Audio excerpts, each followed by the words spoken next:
Hello, fellow kings and queens of grand cinematic society. We're going to talk about a really great movie today called Cloud Atlas. This movie is directed by the Wachowskis. I recently spoke about the more well-known Wachowski film, The Matrix, a few weeks ago. The Matrix is easily one of my favorite films of all time, and Cloud Atlas is becoming more and more one of my favorites as well. In many ways, I think Cloud Atlas can be called a hidden gem. It's a movie that I don't think many people saw when it was released, and although it's been on streaming platforms a few times since then, including most recently just got added back to Netflix, it is a nearly 3-hour-long movie with a confusing premise, so it's very easy to skip over it because you don't want to make the investment, and if you watch maybe 2 minutes of it, you're going to have no clue what's going on. But I really recommend you check it out. I'll explain why this movie is pure kino, and I'll try to explain the premise in such a way so that you kind of have a briefer before you begin to watch this movie and know what to expect. The 3 things I want to talk about with this movie are, number 1, how it is just a masterclass example of editing and tonal control. We can talk about what tonal control is. I also want to talk about the timeless themes in this movie. And then I want to talk about the themes to land on this point that this movie should really just be considered part of the lore of liberalism. And I don't mean just like left-leaning politics, but just the idea of pushing the boundary and thinking that society can do more or better than it is right now. So the premise of Cloud Atlas is admittedly kind of confusing. It is based on a 2004 book by the same name. Both the book and the movie focus on 6 different storylines in 6 different timelines. So to go over them very briefly, I'll go in order of time so that it's a little easier to juggle. In the late 1800s, an upper-class man travels with a slave on a boat. In the early 1900s, a bisexual artist and musician attempts to make a name for himself while writing letters to his love interest at the time. In the 1970s, a reporter is investigating a story about nuclear energy that becomes about corporate espionage. In the modern day, a publisher pays off debts after he has a recent success. In the near future, which some might call a dystopian future, there is a servant class woman who starts to sort of think for herself. And in the post-apocalypse, there is a cowardly older man who tries to make amends with some of the mistakes he makes at the beginning of this movie. Now, these stories are mostly connected by themes, but they also have a connective thread between each character. So, for example, in the 1800s story, that character is writing a memoir. That memoir is read by the artist in the 1900s. The artist in the 1900s has a love interest who grows old by the 1970s to interact with the main character of that storyline. The publisher in the modern day writes a story about the events that happened to him, and that story is read by one of the characters in the dystopian timeline. And finally, the story of what happens to the person in the dystopian timeline is memorialized in the post-apocalypse. On top of that, you also have the actors of the cast who play multiple roles across the timelines. The most obvious is Tom Hanks. He is the most visible across all the storylines. He has bigger roles in each of them compared to the other characters. But every actor has some sort of cameo in the other storylines, including Hugo Weaving or Halle Berry or Jim Sturgis or Ben Whishaw. And unlike the book, which admittedly I have not read, the book was written so that the first half is the first part of 5 of the stories. In the middle, you get the entirety of the 6th story, and then the latter half of the book is the second part of the 5 stories that you're already introduced to in the first part. This movie is not told like that. You get all 6 stories simultaneously, which can be pretty confusing if you don't realize that there are actors playing multiple roles and there are different timelines and you're not really paying attention.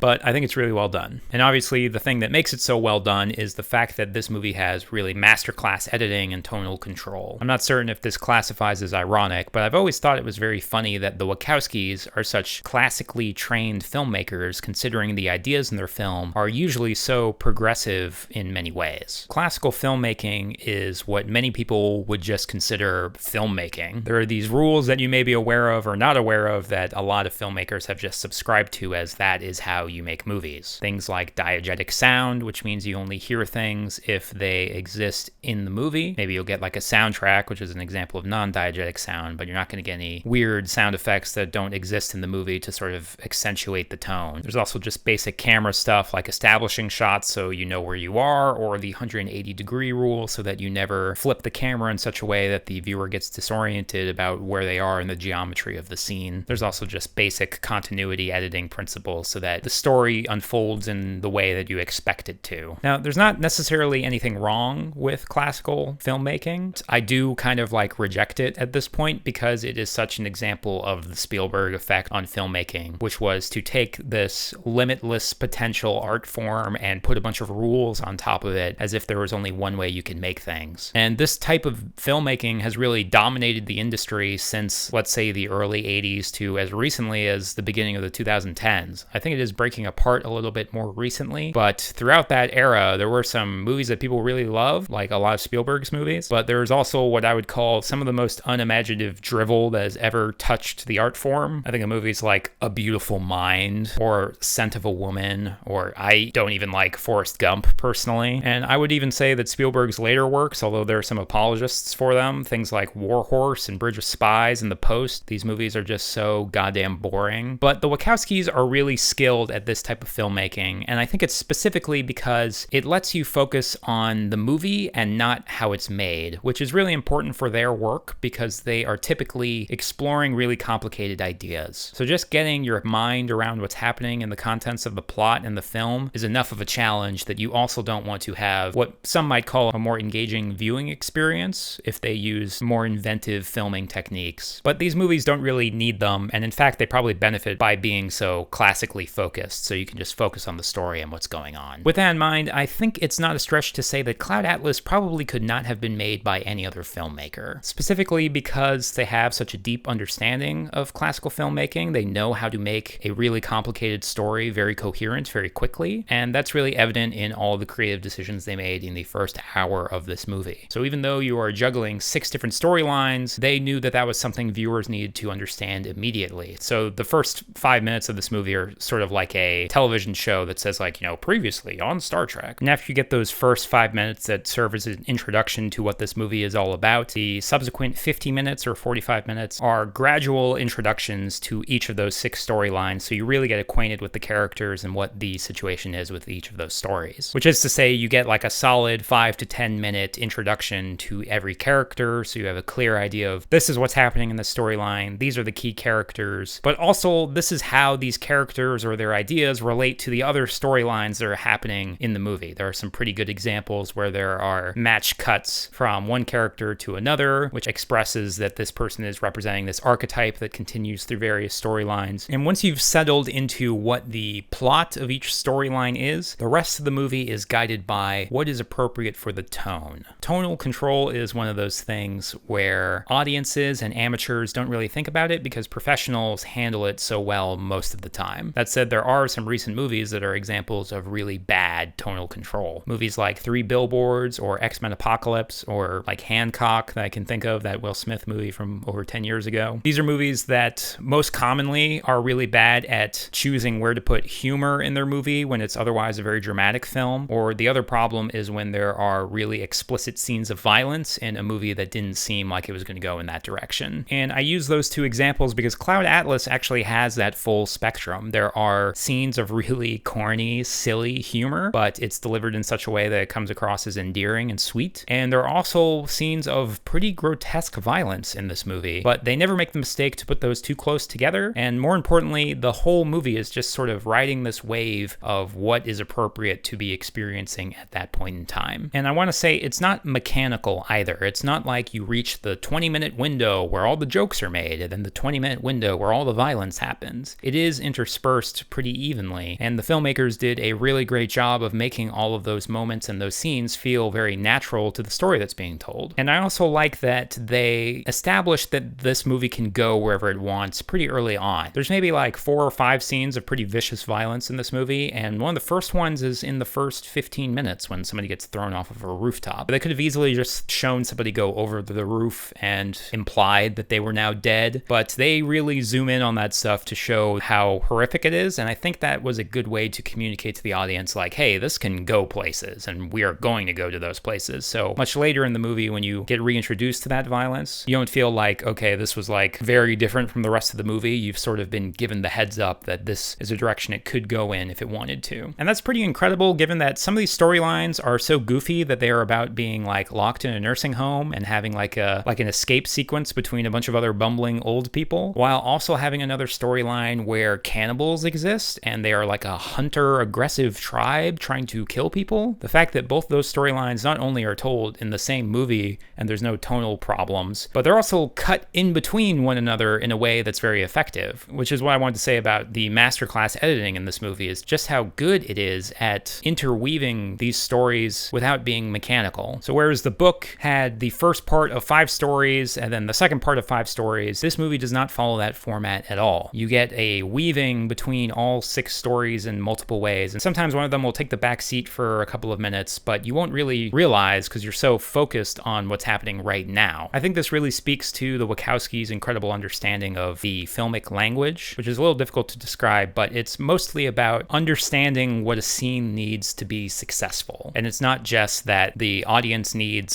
specific exposition to understand this is the event that's happening in the scene and this is why it's significant. They're really good at understanding just how much is needed for the context of scene to be understood so that they can accomplish that in a short amount of time and then also cut to another scene that has a similar objective without disorienting the viewer. You know, it's just incredible that they did this so successfully in this movie. It's because the Wachowskis have such a good understanding of classical filmmaking that they can make these stories work really coherently and just focus on the ideas and the themes of the movie, which is the next thing I want to talk about. So I like doing these Pure Kino reviews because it allows me to talk more specifically about the themes of these movies and why I like them so much. And Cloud Atlas is really one of those movies that if you are not engaging with the themes of the movie, then you're not going to have as good of an experience. There's not like dramatic adventure happening. I mean, there is, but I don't think that's the main appeal. The main appeal is sort of engaging with the cerebral themes in this movie. And I feel the need to articulate that because some people saw this movie and they sort of just felt confused. There are some endings to the 6 storylines that don't wrap up totally neatly, or perhaps some viewers are thinking like, well, I want to know what happened to that guy, or what did he do after that? And you don't get so much of a conclusion on that point because it's not really about the plot of the individual characters. It's sort of the themes that are expressed through their story and how it relates to the other stories. I probably shouldn't say this, but of the people who have seen this movie that I know, they mostly remember that it was kind of confusing and they don't recall much about it. And maybe it's true that 20% of what's working against this movie is that so much is going on and you can't possibly consume it all in one viewing. But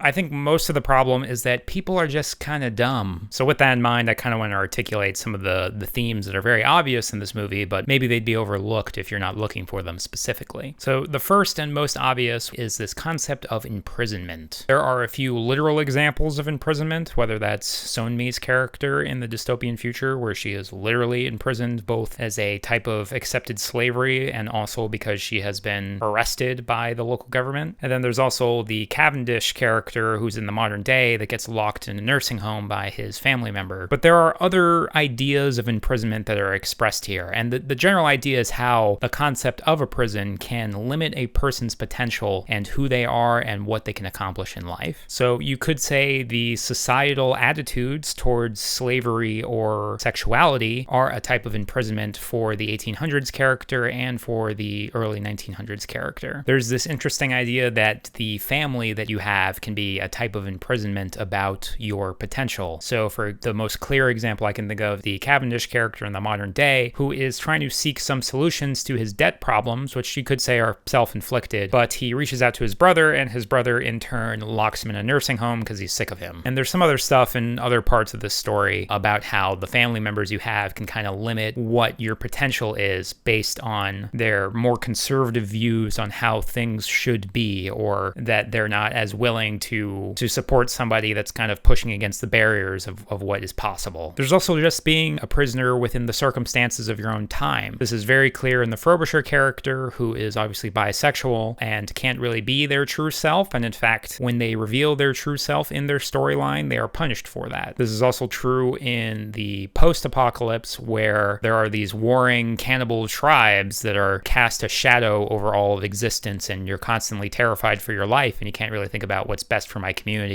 or what's the right thing to do because you're so terrified of dying. And this theme is sort of who the antagonist is for the movie. It's this idea that we are imprisoned by our circumstances or by the individuals we know, or really the mindsets and complicity with the system that we have in place. There are a few obvious lines that say there is a natural order to life and we have to uphold it, and this movie is all about pushing against that barrier. And the second theme that's consistent across all the stories is what motivates people to push against that barrier here. And what that motivation is the concept of love, which isn't just seen as love as we typically see in other movies, or how it's sort of seen as like this platitude of, passion or whatever. It's seen more as a cosmic force of good. Every main character in the storylines, in addition to some of the side characters in these storylines, are motivated to do good things, or at least better things than they thought they were capable of, because of the love that they either have for another individual or the love that is felt by other people in their lives. Adam Ewing, who is the 1800s character, sort of feels this companionship with fellow men. He sees a slave that's getting whipped and has a very visceral, empathetic reaction to that's not really right. And the backdrop for his whole story is how he's trying to return to his wife in San Francisco, and how he sort of wants to be an admirable person, an honorable person worthy of that relationship. One of the more obvious examples is the Frobisher character in the 1900s, who has a love affair with another character named Sixsmith. And Sixsmith is the character who goes on in the 1970s to leak the essential information to the reporter in that storyline. You get the sense that the thing that motivates him to make that step is the memory that he has of Frobisher and the love that he had in that relationship to do the right thing in the 1970s storyline. There are other more obvious examples, like Tom Hanks' character in the post-apocalypse, or Sonmi's character in the dystopian future, have direct relationships with key characters. I especially like the post-apocalypse storyline because it's about a cowardly kind of bad guy. Not that he did anything inherently malicious, but he is no hero at the very beginning of his story. But he gets a redemption arc because he realizes that there are flaws within him, and he tries to make amends for that. And he has this pseudo relationship with a foreigner in his land. And although he's not really being guided by a good sense of morality, he's being guided by this pure emotion that he feels a connection with this individual. And maybe if he just helps them, then that would be good enough, which is a theme of the whole movie, about just what is the best thing you can be doing with your time or with your life given your circumstances. It is also repeated in the Cavendish character, who,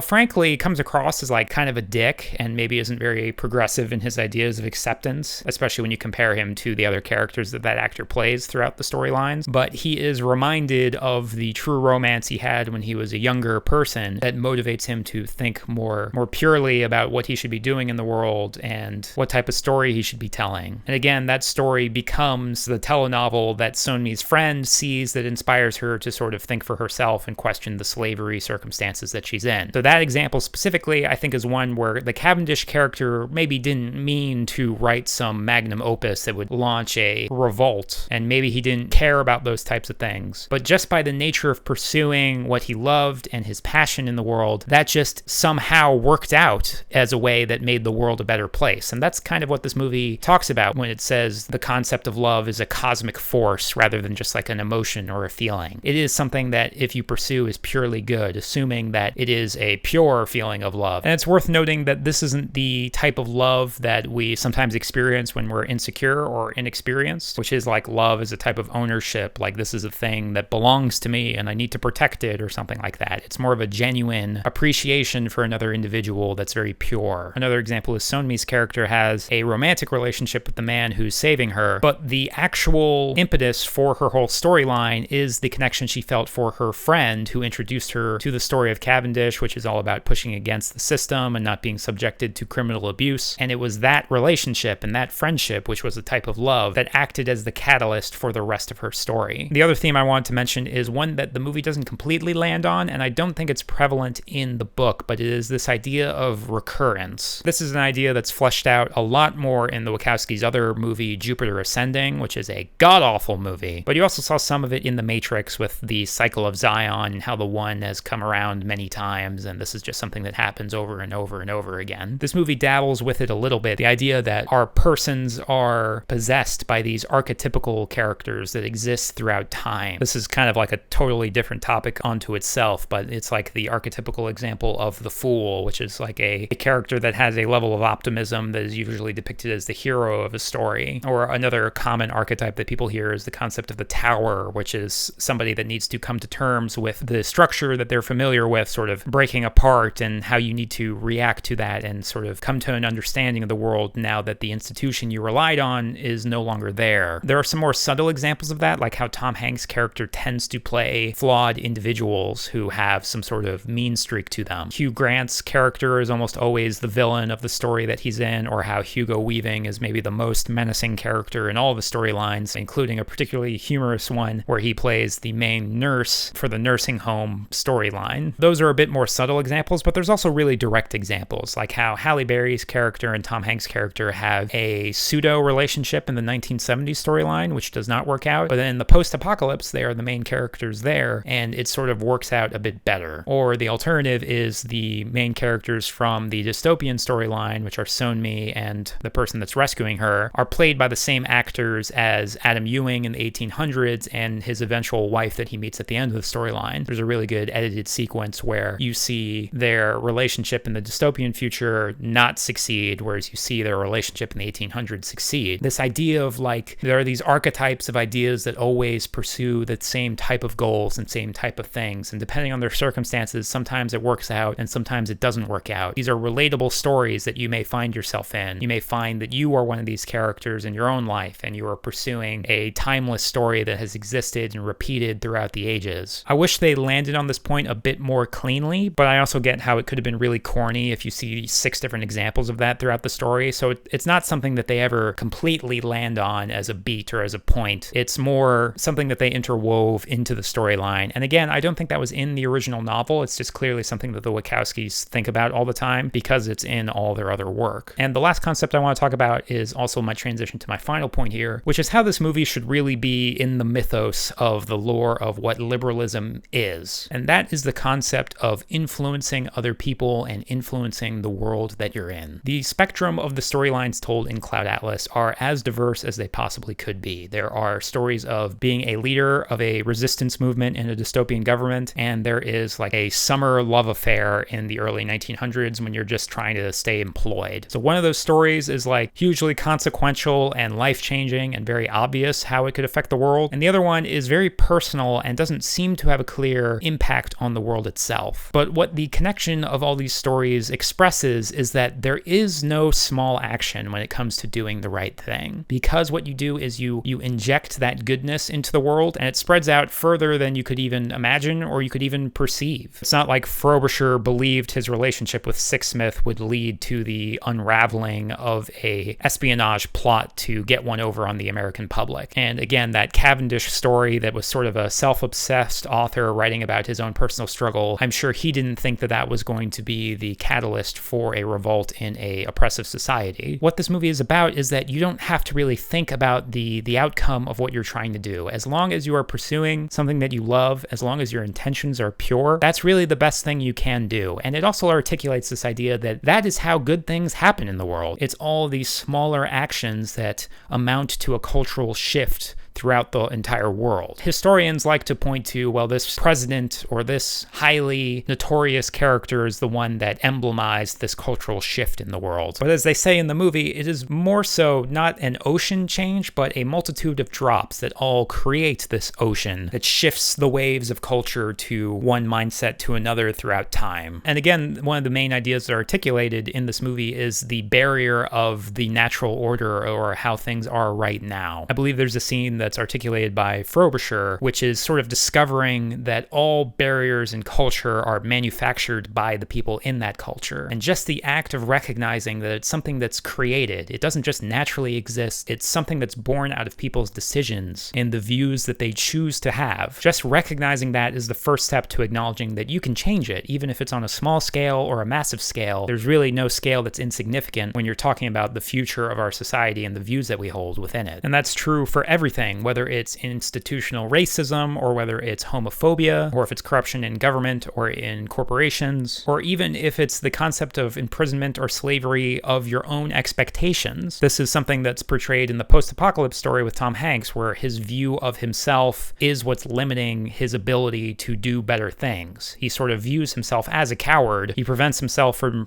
doing braver things. And since everyone is their worst critic, it is a type of imprisonment that you're not letting yourself even try to do better things things because you have this negative view on yourself. And that's a type of barrier that you can recognize as manufactured by yourself and push against. And again, that links with all the other themes of this movie, which is these barriers are a type of imprisonment. And the thing that motivates you to push against them is the love you feel for other people or the love you receive from other people. Another example I forgot to mention is Halle Berry's character, the reporter in the 1970s, is mainly motivated by the love she feels for her father, who was also a reporter and is no longer alive, but she just has this respect for him and wants to live up to whatever his expectations would have been. I just think this is a super beautiful point, especially if you are somebody that is frustrated by the circumstances of your world and you're trying to figure out like, okay, how do I get into a position of power to really influence the change I want? And what this movie says is you don't need to like become like an autocrat who has just complete control to implement the things you want to see in the world. If you just live the life that you believe is pure and good, and specifically if you pursue a pure love for other people in the world, that is the best thing that you can be doing. It doesn't matter if you are so insignificant, you're just some guy on a boat, or just somebody that's having a summer fling while trying to make some money for a noteworthy musician, or if you're just locked in a nursing home for some reason, or if you're trying to prevent like an existential threat of cannibals or pushing against a dystopian government. In any example at any scale, as long as you just pursue pure intentions, that is the best thing you can be doing in life, and that will spiral out to the rest of the world. That's the message of this movie. Those are the cerebral ideas presented in this movie, and I just think it's super unique, and the fact that it's matched by just the incredible storytelling through the editing and the tonal control of this movie, not to mention the like beautiful vistas of the various worlds. Like you really feel like you're in the 1800s, you really feel like you're in a dystopian government, you really feel like you're in the post-apocalypse. All 6 storylines have a distinct style, and you really feel like you're there, and you get these beautiful shots of all the worlds, and it's so well realized and coherently told. And this amazing world is populated by these really rich characters who you continue to have a intuitive sense of who they are long after the movie's over. And the movie's so dense that it's really engaging to watch. This is like the perfect movie for people who have ADD. You think it's 3 hours long and you're not gonna be able to stand it, but there's something interesting happening all the time, and you're connecting how these characters relate to other characters or how these ideas are being expressed in other avenues. And meanwhile, the stuff that's happening to the characters is pretty exciting as well. I mean, there are shootouts, there are chase sequences, there's comedic moments. It's just crazy that this movie exists, and it really feels like a movie that could not be made by anybody else. It feels like a movie that you're never going to see anything even like it for some time, if ever. The Wachowskis have a very progressive view on the world, and they're really adept filmmakers that they can make these ideas very coherent. I've come to love this movie more and more, so although I really liked it when it first came out, I can say now it is pure kino. I think it is going to stand the test of time, and as more people discover it, I think there's going to be more and more of an appreciation for it, especially because the ideas in this movie are so universal, and I think it stays relevant because these ideas are so universal. The idea of pushing against the boundaries of culture and pursuing what's important in life. When this movie came out, it had a mixed reaction. I think it has like a 60% rating on Rotten Tomatoes. But again, like I can't help but think that the main problem is that some people just aren't ready to see a movie like this. It's not what they want. It's not what they're looking for. They're not capable of engaging a movie intellectually like this. I usually hate that type of argument because it's almost exclusively given to really old, boring movies that people write like essays about, but nobody actually watches to enjoy. But I think Cloud Atlas is one of those movies that is both really entertaining, really engaging, really modern, and also really cerebral and has some really interesting ideas that you can chew on and spend some time with. Cloud Atlas is on Netflix right now. It's nearly 3 hours long, but it is really worth it. And specifically, it's a movie that I think gets better the more times you see it. You discover more things about the characters and the themes, and it's really worth your time.